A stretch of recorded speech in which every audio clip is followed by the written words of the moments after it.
அல்லாஹ் இருக்கிறான், அல்லாஹ்வை வணங்க வேண்டும், அல்லாஹ் சொல்வதை கேட்க வேண்டும் என்பதை இஸ்லாம் ஒரு போகிற போக்குல ஒரு கொள்கையாக நமக்கு தரவே இல்லை. லா இலாஹ இல்லல்லாஹ், அல்லாஹுதான் கடவுள் என்று சொல்லாமல் அல்லாஹ்வை தவிர வேறு எதுவுமே கடவுள் இல்லை என்று சொல்லி அல்லாஹு தஆலா இந்த உலக மக்களுக்கு நேர்மறையாக இந்த கொள்கையை கொண்டு வந்து தரக்கூடிய காட்சியை நம்ம பார்க்க முடிகிறது. உடன்பாடாக சொல்லவே இல்லை. அல்லாஹுதான் கடவுள் என்று சொல்லல, அல்லாஹ்வை தவிர வேறு யாரும் கடவுள் இல்லை என்று சொல்லி இந்த தத்துவத்தை நமக்கு முன்வைக்கிறான். எதற்காக அதை முன்வைக்கிறான்னு சொன்னா, அஸ்ஸலாமு அலைக்கும் வரஹ்மத்துல்லாஹி வபரகாத்துஹு. இன்னல் ஹம்தலில்லாஹ் நஹ்மதுஹு வ நஸ்தஈனுஹு வ நஸ்தக்ஃபிருஹு வ நஊது பில்லாஹி மின் ஷுரூரி அன்ஃபுஸினா வ ஸய்யிஆத்தி அமாலினா மை யஹ்திஹில்லாஹு ஃபலா முதில்ல லஹு வ மை யுத்லில் ஃபலா ஹாதிய லஹு. அஷ்ஹது அல்லா இலாஹ இல்லல்லாஹ் வ அஷ்ஹது அன்ன முஹம்மதன் அப்துஹு வ ரசூலுஹு அம்மா பஅத். எல்லா புகழும் புகழ்ச்சியும் அல்லாஹ் ஒருவனுக்கே உண்டாகட்டுமாக. அவனுடைய அமைதியும் கருணையும் நபிகள் பெருமானார் ஸல்லல்லாஹு அலைஹி வஸல்லம் அவர்கள் மீதிலும் அவர்கள் காட்டிய வழிப்படி மாத்திரம் வாழக்கூடிய அனைவர்கள் மீதிலும் உண்டாக என்கிற பிரார்த்தனைகளோடு நாம் வாழுகிற இந்த உலக வாழ்க்கையிலே சரியான முறையில் வாழ்ந்து மறுமையிலே வெற்றி பெற வேண்டும் என்பதற்காக இறைவன் காலத்திற்கு காலம் தன்னுடைய தூதர்களை அனுப்பி வைத்து அவர்கள் மூலமாக சரியான வழிகாட்டுதல்கள் எது என்பதையும் நாம் தவிர்த்து நடக்க வேண்டிய தவறான வழிமுறைகள் எது என்பதையும் இனம் பிரித்து காட்டியிருக்கிறான். அந்த அடிப்படையில் இந்த உலகுக்கு இறுதியாக அனுப்பப்பட்ட நபிகள் பெருமானார் ஸல்லல்லாஹு அலைஹி வஸல்லம் அவர்கள் திருமறை குர்ஆனை நம்முடைய வாழ்வியல் வழிகாட்டியாகவும் அதனுடைய முழுமையான விளக்க உரையாக தன்னுடைய வாழ்நாள் முழுவதையும் அமைத்து விட்டு சென்றிருக்கிறார்கள். ரசூலுல்லாஹி ஸல்லல்லாஹு அலைஹி வஸல்லம் அவர்கள் காட்டிய வழிமுறைகள் படியும் திருமறை குர்ஆனுடைய வழிகாட்டுதல்கள் பிரகாரமும் மாத்திரம் யாரெல்லாம் இந்த உலக வாழ்க்கைகளை அமைத்துக் கொள்கிறார்களோ அவர்கள் அத்தனை பேரும் நாளை மறுமையிலே வெற்றி பெறுவார்கள் என்றும், இந்த வழிகாட்டுதல்களுக்கு மாற்றமாக வாழக்கூடியவர்கள் கண்டிப்பாக நாளை மறுமையிலே நரகத்தில் நுழைவிக்கப்படுவார்கள் என்றும் புனிதமிக்க இஸ்லாமிய மார்க்கம் நமக்கெல்லாம் கற்றுத்தருகிறது. அந்த அடிப்படையில் இஸ்லாத்தை அதன் தூய வடிவத்திலே ஏற்றுக்கொண்டு அதன்படியே வாழ்ந்து மரணித்து நாளை மறுமையிலே நாம் சொர்க்கம் நுழைய வேண்டும் என்கிற மிக தெளிவான கோட்பாட்டில் நாம் பயணிக்க வேண்டும். அப்படி பயணிக்கிற போதுதான் கண்டிப்பாக நம்முடைய மறுமை வாழ்வில் நாம் வெற்றி பெற முடியும் என்பதையும் நாம் புரிந்து கொள்ள கடமைப்பட்டிருக்கிற அதே நேரம் இந்த உலகத்திலே நாம் வாழுகிற காலகட்டத்திலே ஒவ்வொரு மனிதர்களும் எப்படி வாழ வேண்டும், அவர்களுடைய செயல்பாடுகள் எப்படி இருக்க வேண்டும் என்பதையெல்லாம் அணு அணுவாக அச்சொட்டாக ஒன்று விடாமல் இஸ்லாமிய மார்க்கம் நமக்கெல்லாம் கற்றுத்தந்திருக்கிறது. நபிகள் நாயகம் ஸல்லல்லாஹு அலைஹி வஸல்லம் அவர்கள் மூலமாக இறைவன் திருமறை குர்ஆனை நமக்கு தந்திருக்கிறான். அதற்கு விளக்க உரையாக நபிகள் நாயகம் அவர்கள் தன்னுடைய வாழ்நாள் முழுவதுமே வாழ்ந்து விட்டும் சென்றிருக்கிறார்கள். எப்படி இந்த குர்ஆனை நாம் பின்பற்ற வேண்டும், குர்ஆனுடைய வழிகாட்டல்களை எப்படி நம்முடைய வாழ்க்கையில் எடுத்து நடக்க வேண்டும் என்பதை ரசூலுல்லாஹி ஸல்லல்லாஹு அலைஹி வஸல்லம் அவர்கள் எடுத்து நடந்து காட்டிவிட்டே சென்று விட்டார்கள். அதனால தான் அன்னை ஆயிஷா சித்திகா ரலியல்லாஹு அன்ஹா அவர்களிடத்தில் நபிகள் நாயகம் ஸல்லல்லாஹு அலைஹி வஸல்லம் அவர்களுடைய குணம் தொடர்பாக கேட்கப்படுகிற போது அவங்க அதற்கு என்ன பதில் சொல்லுவாங்கன்னு சொன்னால், அல்லாஹ்வின் தூதருடைய குணம் குர்ஆனாகவே இருந்தது. ரசூலுல்லாஹி ஸல்லல்லாஹு அலைஹி வஸல்லம் அவங்க குர்ஆன் எதை சொல்கிறதோ அதைத்தான் தன்னுடைய வாழ்க்கையில் நடைமுறைப்படுத்தி இருக்கிறார்கள் என்பதை மிக அழகாக ஒற்றை வரியில் ஆயிஷா ரலியல்லாஹு அன்ஹா அவர்கள் சொல்லிவிடுவார்கள். இந்த கொள்கை கோட்பாடுகளை நாம் அடிப்படையாக புரிந்து கொள்ள கடமைப்பட்டிருக்கிறோம். காரணம் என்னன்னு சொன்னா, இஸ்லாமிய மார்க்கம் என்பது இப்படித்தான் இஸ்லாத்தினுடைய கொள்கை இருக்கிறது என்கிற ஒரு அடிப்படையான பேசிக்கான ஒரு கொள்கையை தந்திருக்கிறது. உலகத்தில் நம்ம எந்த ஒரு கட்சியை எடுத்துக்கொண்டாலும், ஒரு இயக்கத்தை எடுத்துக்கொண்டாலும், ஒரு மதத்தை எடுத்துக்கொண்டாலும், எந்த ஒரு சித்தாந்தத்தை எடுத்துக்கொண்டாலும் அவர்களுக்கு என்று சொல்லி ஒரு வழிமுறையை வைத்துக் கொண்டிருப்பார்கள், ஒரு கொள்கையை கோட்பாட்டை வைத்துக் கொண்டிருப்பார்கள். கம்யூனிசம் என்றால் கம்யூனிசம் எப்படிப்பட்டது, கம்யூனிசம் என்கிற கொள்கையில் அவர்களுடைய பொருளாதார கொள்கை என்ன, அவர்களுடைய அரசியல் நிலைப்பாடு என்ன, அவர்களுடைய மற்ற செயல்பாடுகள் என்ன என்பதையெல்லாம் அவர்கள் அதில் தொகுத்து வைத்திருப்பார்கள். பைலா என்று சொல்லி ஒன்று வைத்திருப்பார்களா இல்லையா? அதே மாதிரி ஒரு சாதாரண ஒரு அரசியல் கட்சியை எடுத்துக்கிட்டா கூட அந்த அரசியல் கட்சிக்கும் ஒரு கொள்கை, கோட்பாடு, செயல்பாடு திட்டம் என்றொன்று இருக்கிறது. அதை தாண்டி இயக்கங்களாக அல்லது மதங்களை பிரதிபலிக்கக்கூடியவர்களாக இருந்தால் கூட, மதங்களுக்கு நிகரானதாக தங்களை காட்டிக் கொண்டவர்களாக இருந்தால் கூட அவர்களும் ஒவ்வொரு கொள்கைகளை வைத்துக் கொண்டிருக்கிறார்கள். ஜென் தத்துவத்தை பார்க்கிறோம். நம்ம ஜென் தத்துவம் என்று சொல்லி அவர்கள் சில தத்துவங்களை வைத்துக் கொண்டிருக்கிறார்கள்.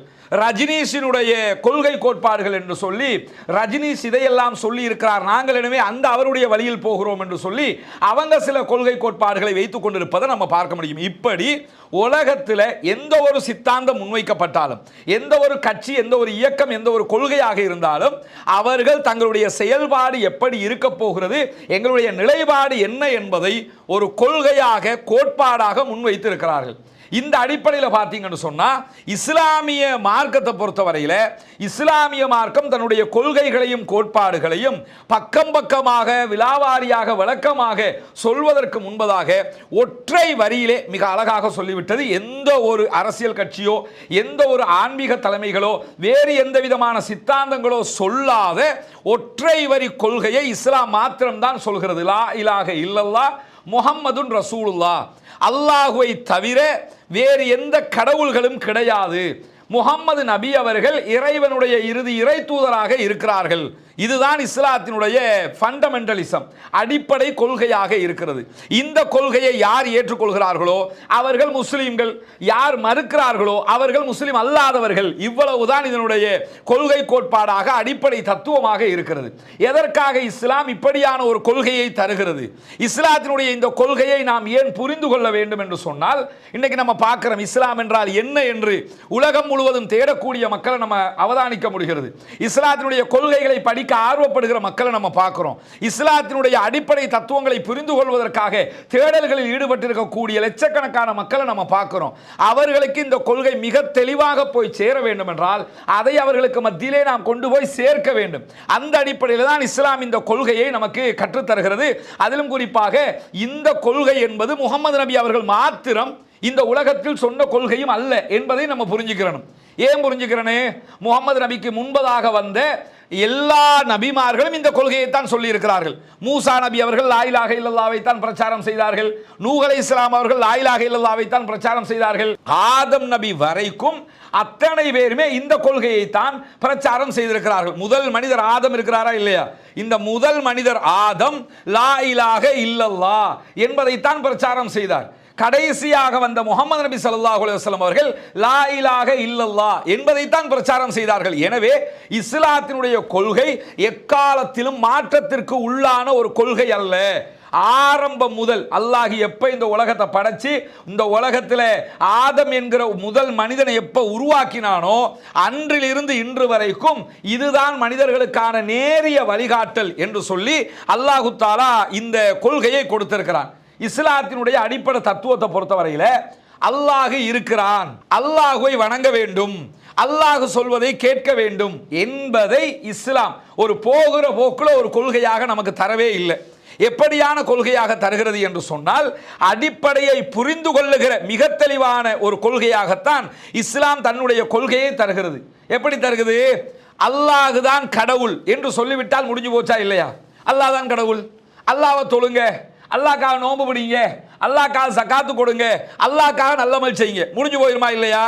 ஆனா அப்படி சொல்லாம எப்படி அல்லாஹ் தஆலா கொள்கையை தருகிறான், அல்லாஹ்வை பற்றி எப்படி புரிய வைக்கிறான் என்று சொன்னால் லா இலாஹ இல்லல்லாஹ், அல்லாஹுதான் கடவுள் என்று சொல்லாமல் அல்லாஹுவை தவிர வேறு எதுவுமே கடவுள் இல்லை என்று சொல்லி அல்லாஹு தஆலா இந்த உலக மக்களுக்கு நேர்மறையாக இந்த கொள்கையை கொண்டு வந்து தரக்கூடிய காட்சியை நம்ம பார்க்க முடிகிறது. உடன்பாடாக சொல்லவே இல்லை. அல்லாஹுதான் கடவுள் என்று சொல்லல, அல்லாஹுவை தவிர வேறு யாரும் கடவுள் இல்லை என்று சொல்லி இந்த தத்துவத்தை நமக்கு முன்வைக்கிறான். எதற்காக அதை முன்வைக்கிறான்னு சொன்னா, அல்லாஹுதான் கடவுள்னா அல்லாஹ்வும் கடவுள், அல்லாஹுவோடு மற்றவைகளும் கடவுள், குட்டி குட்டி தெய்வங்களும் கடவுள், மற்றவங்க எல்லாம் கடவுள், எல்லாத்தோடையும் சேர்த்து இவர் வேணும்னா பெரிய கடவுள் என்கிற ஒரு கொள்கை கோட்பாடு உருவாகும். ஆனா அல்லாஹ் என்ன சொல்றான்? அல்லாஹுவை தவிர வேறு எதுவுமே கடவுள் இல்லை என்று சொல்லிவிட்டால் குட்டி தெய்வங்களும் இல்லை, பெரிய தெய்வங்களும் இல்லை, இடையில உள்ளவங்களும் இல்லை, யாரும் இல்லை, அது ஒண்ணுமே கிடையாது, அல்லாஹ் மட்டும்தான். அல்லாஹ்வை தவிர வேறு எதையுமே நீங்கள் வணங்கக்கூடாது, ஏற்றுக்கொள்ளக்கூடாது, அதை வழிபடக்கூடாது என்பதை நேர் எதிராக மிக தெளிவாக ஒற்றை வரியில் இஸ்லாம் சொல்லிவிட்டதா இல்லையா? இதை மக்கா காவிர்கள் கூட எப்படி புரிந்து கொண்டிருந்தார்கள்? அல்லாஹ்வை பற்றி அவங்க மக்காவில் இருந்தவங்க இஸ்லாத்தை மறுத்தார்கள். இஸ்லாத்தை ஏற்றுக்கிட்டா முஸ்லிம், இஸ்லாத்தை மறுத்துக்கிட்டா முஸ்லிம் அல்லாதவர்கள், காபிர்கள் என்றா என்ன, இஸ்லாத்தை ஏற்றுக்கொள்ள மறுக்கிறவர்கள் என்று அர்த்தம். அவ்வளவுதான். தவிர இந்த மக்காவில் இருந்தவங்க என்ன பண்றாங்கன்னு சொன்னா இஸ்லாத்தை ஏற்றுக்கொள்ள மறுக்கிறார்கள். ஆனா அல்லாஹ்வை எப்படி புரிந்திருந்தார்கள்? நம்ம இன்னைக்கு புரிஞ்சிருக்கிற மாதிரி புரிஞ்சிருந்தாங்களா, அல்லது அவர்கள் அதை விட ஓரளவுக்கு பரவாயில்லை என்கிற அளவுக்கு புரிந்திருந்தார்களா என்று பார்த்தீங்கன்னு சொன்னா அல்லாஹு தாலாவை அவர்கள் எப்படி அல்லாஹ்வை புரிந்திருந்தார்கள் என்பதை மிக அழகாக பல வசனங்களில் சுட்டி காட்டுகிறான். எப்படி சுட்டி காட்டுறான்னு சொன்னா வலையின் சால்தகும் மன் ஹலக்க சமாவாத்தி வல் அருள், நபியே அந்த மக்கள்கிட்ட போய் இந்த வானங்களையும் பூமியையும் படைத்தவன் யார் என்று நீங்கள் கேட்டு பாருங்கள். போய் கேட்டீங்கன்னா என்ன பதில் சொல்லுவாங்க அப்படின்னு சொல்லி அல்லாஹு தாலா சொல்லுகிறான். என்ன பதில் சொல்லுவாங்களாம்னு சொன்னா அல்லாஹு தான் படைத்தான். எப்படி சொல்லுவாங்க? வானங்களை படைத்தது அல்லாஹ், பூமியை படைத்தது அல்லாஹ் என்று சொல்லுவார்கள். அதே மாதிரி அல்லாஹ் தஆலா நபிகள் நாயகத்திற்கு சொல்றான் வசஹர ஷம்ஸ வல் கமர், சூரியனையும் சந்திரனையும் தன் கட்டுப்பாட்டில் வைத்துக் கொண்டிருப்பவன் யார் என்று சொல்லி போய் கேட்டு பாருங்க. கேட்டீங்கன்னா என்ன சொல்லுவாங்க தெரியுமா? அல்லாஹ் என்று தான் சொல்லுவார்கள். சூரியனை கட்டுப்பாட்டில், சூரியன் சின்ன விஷயமா? உலகத்தில் பூமியை விட பல பல பல பல மடங்கு மிக பிரம்மாண்டமானது சூரியன். இந்த சூரியனை கட்டுப்பாட்டில் வச்சிருக்கிறது யாருன்னு போய் கேளுங்க. மக்காவை சேர்ந்தவர்கள் யாரை வணங்கி கொண்டிருந்தார்கள்? லாத்து என்கிற ஒரு சிலையை வணங்கி கொண்டிருந்தார்கள், ஒஸ்ஸா என்கிற சிலையை வணங்கி கொண்டிருந்தார்கள், மனாத்து என்கிற சிலையை வணங்கி கொண்டிருந்தார்கள். இப்ராஹிம், ஏகத்துவத்தின் தந்தை என்று அழைக்கப்படுகிற இப்ராஹிம் நபி அவர்களை சிலையாக வடித்து வணங்கி கொண்டிருந்தார்கள். இஸ்மாயில் நபி அவர்களை சிலையாக வடித்து வணங்கி கொண்டிருந்தார்கள். இந்த மக்கள்கிட்ட போய் யாரு சூரியனை கட்டுப்பாட்டில் வச்சிருக்கிறது யாரு என்று போய் கேட்டா என்ன சொல்லுவாங்களா? அது அல்லாஹ் தான் அப்படின்னுவாங்களா? சந்திரனை யார் கண்ட்ரோல் பண்ணிக்கிட்டு இருக்கிறா? சந்திரன் நம்ம நினைச்ச மாதிரி நடக்கல, ஒரு ரூலுக்கு இயங்கிக்கிட்டு இருக்குது. இதை யாரு பண்றான்னு சொல்லி கேட்டா அல்லாஹ் என்று சொல்லுவார்கள். அதே மாதிரி மன் கலக்க சமாவாத், வானங்களை படைத்தது யார் என்று சொன்னா வானங்களை படைச்சது இந்த லாத்து படைச்சது, உஸ்ஸா படைச்சது, மனாத்து படைச்சது அப்படி சொல்ல மாட்டாங்களா? அல்லாஹ் தான் படைச்சான். பூமியை படைச்சது யாரு? அல்லாஹ் தான் படைத்தான் என்று சொல்லுவார்கள். அப்ப மக்காவை சேர்ந்தவர்களே என்ன நினைச்சிருந்தாங்கன்னா எதிர்பார்க்க முடியாத, நினைத்து பார்க்க முடியாத மாபெரும் காரியங்களை இந்த குட்டி குட்டி தெய்வங்கள் என்று அவங்க எதை நம்பிக்கிட்டு இருந்தாங்களோ அவங்களால செய்ய முடியாது. லாத்தால செய்ய முடியல, உஸ்ஸாவால செய்ய முடியல, மனாத்தால செய்ய முடியல. யார் அதை செய்வா? அல்லாஹுதான் செய்வான் என்று அவர்களே நம்புகிறார்கள் என்று சொல்லி அல்லாஹு தாலா திருமறை குர்ஆன்ல 29வது அத்தியாயம் 61வது வசனத்தில் இந்த செய்திகளை சொல்லி காட்டுகிறான். அதே மாதிரி அல்லாஹு தாலா திருமறை குர்ஆனுடைய அதே 29வது அத்தியாயம் 63வது வசனத்தில் சொல்லும்போது திரும்ப என்ன கேட்கிறான்னு கேட்டா மன் நஸ்ஸல மினஸ் ஸமாஇ மான், நபியே நீங்க அந்த மக்கள்கிட்ட போய் என்ன கேட்கணும்னு சொன்னா வானத்தில் இருந்து தண்ணீரை இறக்கி பூமி செத்து போனதுக்கு பிறகு அதுக்கு உயிரூட்டுகிறவன் யார் என்று சொல்லி நீங்கள் கேட்டு பாருங்கள். கேட்டா என்ன சொல்லுவாங்க தெரியுமா? அல்லாஹ் என்று சொல்லுவார்கள். வானத்துல இருந்து மலையை இறக்குறது யாரு என்று சொன்னா அல்லாஹ் தான் மலையை இறக்குகிறான். செத்து போய் கிடக்கிற பூமி வறண்டு போய் கிடக்குது, எந்த ஒரு விளைச்சலும் இல்லை, அப்படியே விளைக்கிறதுக்கு தண்ணி கிடையாது, குளங்கள் எல்லாம் வற்றி போய் இருக்குது, கம்மாய் எல்லாம் வற்றி போய் இருக்குது, எல்லாமே வற்றி போய் இருக்கிறது. ஆனால் மலை இறங்கி தண்ணீர் வந்து அத்தனையும் செழிப்பாகிறது. இதை செய்யறது யாரு என்று சொல்லி போய் கேட்டு பாருங்க. மக்காவை சேர்ந்தவங்களே என்ன சொல்லுவாங்கன்னா அல்லாஹ் தான் செய்கிறான் என்று சொல்லுவார்கள். அப்ப மக்காவை சேர்ந்தவர்கள் அல்லாஹ் தான் செய்கிறான் என்று சொல்லுகிறார்கள். ஆனால் அவர்கள் நம்புகிற லாத்து, மனாத்து, உஸ்ஸா என்கிற சிலைகளையும் வணங்குகிறார்கள் என்றால் என்ன அர்த்தம்? அல்லாஹு தஆலா தொடர்ச்சியாக அதே வசனத்தில் அல்லாஹுக்கே புகழ் அனைத்தும் என்று சொல்லி முடிக்கிறான். ஏன் சொல்லி முடிக்கிறான் தெரியுமா? சிலைகளை வணங்குகிறார்கள், தாங்கள் நம்புகிற லாத்து, மனாத்து, உஸ்ஸாவை வணங்குறாங்க, ஆனா அல்லாஹுவை நாங்க வணங்குறோம் அப்படிங்கிறாங்க. அப்ப சிலைகளையும் வணங்கி கொண்டு அல்லாஹுவையும் வணங்குகிறோம் என்று சொன்னால் அதுக்கு பேர் இஸ்லாமா? அப்ப அல்லாஹ்வை வணங்குறோம்ங்கிறது இஸ்லாம் இல்ல. அல்லாஹ்வை மட்டும் வணங்குகிறோம், அல்லாஹ்வை தவிர வேறு யாரையும் வணங்க மாட்டோம், அல்லாஹ்விடத்தில் மட்டும் துஆ கேட்போம், அல்லாஹ் தவிர வேறு யாரிடத்திலும் துஆ கேட்க மாட்டோம், அல்லாஹ்விடத்தில் மட்டும் கையேந்துவோம், அல்லாஹ் தவிர வேறு யாரிடத்திலும் கையேந்த மாட்டோம். என்ன நடந்தாலும் இடறிப்பட்டு உள்ள போறோம், யா அல்லாஹ் என்று கூப்பிடணும், யா முஹையத்தீனே என்று கூப்பிடுகிற காட்சியை நம்ம பார்ப்போம். முஹையத்தீன் ஆண்டவர் வந்து காப்பாத்திடுவாரா? பேர் முஹையத்தீன் ஆண்டவர் ரெண்டு பேரை வச்சுக்கிட்டு இருக்கிறோமா இல்லையா? அவர் வந்து நம்மளை காப்பாத்திடுவாரா? உள்ள போறீங்களா, கையை பிடிச்சி உங்களை காப்பாத்திட்டேன் சொல்லுவாரா? சொல்ல முடியுமா? அந்த நம்பிக்கை இஸ்லாத்துக்குரியதாக அப்ப இருக்குமான்னா நிச்சயமாக இருக்காது. ஏன் இருக்காது? அல்லாஹுதான் நம்மை உணவளிப்பவன், அல்லாஹுதான் நம்மை பாதுகாப்பவன், அல்லாஹுதான் நமக்கு அத்தனையும் தருகிறவன், அல்லாஹுவால் மட்டும்தான் இது முடியும். அதனால தான் மக்காவை சேர்ந்தவங்களை எப்படி புரிஞ்சுக்கிட்டாங்க? மலையை தர்றது யாரு? அல்லாஹ். வானங்களை படைச்சது யாரு? அல்லாஹ். பூமியை படைச்சது யாரு? அல்லாஹ். சந்திரனையும் சூரியனையும் கண்ட்ரோல் பண்றது யாரு?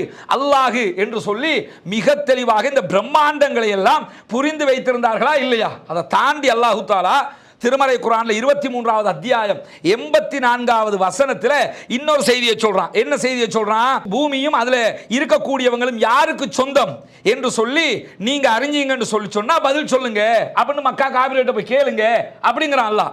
இந்த பூமியில இருக்கிறவங்க யாருக்கு சொந்தம் என்று சொல்லி அபூஜஹல்கிட்ட போய் கேளுங்க, உத்பாட்ட போய் கேளுங்க, ஷைபாட்ட போய் கேளுங்க அப்படின்னு சொல்லி அல்லாஹ் தஆலா மக்காவில் இருக்கக்கூடிய அந்த இஸ்லாத்தை மறுக்கக்கூடியவர்களிடத்தில் கேளுங்கள். சயகூலூன, அவங்க என்ன சொல்லுவாங்கன்னு சொன்னா அல்லாஹ் என்று தான் சொல்லுவார்கள். இதெல்லாம் யாருக்கு சொந்தம் என்று கேட்டா அல்லாஹ்க்கு தான் சொந்தம் என்று சொல்லுவாங்க. அப்ப அல்லாஹ்க்கு தான் சொந்தம்னா லாத் எதுக்கு, மனாத் எதுக்கு, உஸ்ஸா எதுக்கு? அர்த்தம் என்று கேட்டா இணை வைக்கிறார்கள். இங்கதான் சிறுக்கு வருகிறது. அல்லாஹ்வை ஏற்றுக்கொண்டிருக்கிறோம் என்பது இஸ்லாம் அல்ல. அல்லாஹ்வை மட்டும் ஏற்றுக்கொண்டிருக்கிறோம், அல்லாஹ்வை மட்டும் வணங்குகிறோம், மட்டும்ங்கிறது வரணும். இந்த கொள்கையை தான் இஸ்லாம் மிக அடிப்படை தத்துவமாக இந்த உலகத்திற்கே தருகிறது. எனவே இந்த உலகத்தில் நம்ம வாழுகிற காலகட்டத்தில் நாம் ஏற்றுக்கொள்ள வேண்டிய இஸ்லாத்தினுடைய அடிப்படை கொள்கை என்ன? லா இலாஹ இல்லல்லாஹ் முஹம்மதுன் ரசூலுல்லாஹ். லா இலாஹ இல்லல்லாஹ் என்று ஏற்றுக்கொண்டு விட்டால் எல்லாமே, மலையை தர்றது, வானம் படைச்சது, பூமியை படைச்சது, நமக்கு உணவு தர்றது, நம்ம சுவாசிக்கிறது, நம்ம சாப்பிட்றது, நம்ம குழந்தை குட்டிகளை பெற்றுக்கிறது, குடும்பத்தோட வாழ்றது, எல்லாமே யாரிடத்தில் இருக்குது? அல்லாஹ்விடத்தில் இருக்குது. அல்லாஹ் மட்டும்தான் அதற்கு பொறுப்பு, வேறு யாரும் பொறுப்பல்ல. இந்த கொள்கை தான் இஸ்லாத்தினுடைய அடிப்படை கொள்கையாக இருக்கிறது. இந்த கொள்கையை விட்டு விலகிட்டோம்னு சொன்னால் கண்டிப்பாக நாம் இந்த உலகத்திலும் நஷ்டவாளிகளாக மாறி மறுமையிலும் நஷ்டவாளிகளாக மாறிவிடுவோம்.